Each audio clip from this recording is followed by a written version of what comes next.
আসসালামু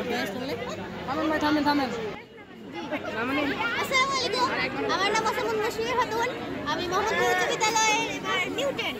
তো আমরা মোহাম্মদপুর থেকে নিয়ে এসেছি আমাদের প্রজেক্টের মূল বিষয় হলো দুটি। একটি হলো বাংলাদেশের মানবতারি যে ডেঙ্গু ম্যালেরিয়া, সেটাকে আমরা প্রতিরোধ করবো, মানে প্রাথমিক প্রতিরোধ। এবং 2 নম্বর বিষয় হলো উত্তরাঞ্চলের যে খরা প্রবণতা সেটাকে কমানো।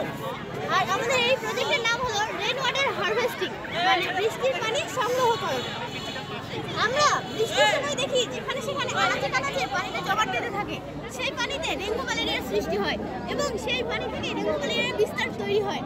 এই বিস্তার প্রতিরোধ করার জন্য, প্রাথমিকভাবে প্রতিরোধ করার জন্য এই প্রজেক্ট কাজ করবে। সেই পানিটাকে আমরা সংগ্রহ করব, এই সংগ্রহের মাধ্যমে তার বিস্তারটা হবে না। এবং 2 নম্বর বিষয় হলো খরা। এই যে বাংলাদেশের উত্তরাঞ্চলের যে খরাপ্রবণ দেশ, এই খরাপ্রবণ দেশে এই পানিটা খুবই কার্যকর, কারণ কৃষকদের ঘরে তখন কিন্তু পানির সংকট দেখা দেয় এবং সেই পানির সংকট এড়াতে আমরা এই পানি বিশুদ্ধকরণ করে তাদের খাবার কাজে বা অন্যান্য দৈনন্দিন যেসব কাজে লাগে তাদের আমরা এসব পাঠাবো এবং এই পানি আমরা সেচের কাজে ব্যবহার করতে পারি। তাই আমার মনে হয় কি, একটু ক্ষতি হলো, এতে কিন্তু লাভই আছে। এটা প্রতি লিটারে বেশি না, অল্প স্বল্প 2 থেকে আড়াই টাকা খরচ হবে, এর বেশি না। এই যে দেখতে পাচ্ছেন ফিল্টার প্ল্যান্ট, এখানে পানিটা বিশুদ্ধকরণ করা হবে। এই যে দেখতে পাচ্ছেন ওয়াটার ট্যাঙ্ক, এতে কিন্তু ওয়াটার ট্যাঙ্কের মধ্যে কিন্তু পানিটা জমা রাখা হবে।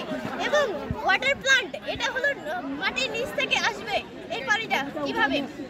এবং এই যে বাড়ি, এই বাড়ির ছাদে কিন্তু দেখা যাচ্ছে পাইপ লাগানো আছে এবং এই পাইপের মাধ্যমে সেই ছাদের পানিটা আমরা সংগ্রহ করবো এবং দ্বিতীয়বার এই পানিটাই বিশুদ্ধকরণ করে খাওয়ার কাজে ব্যবহার করতে পারি।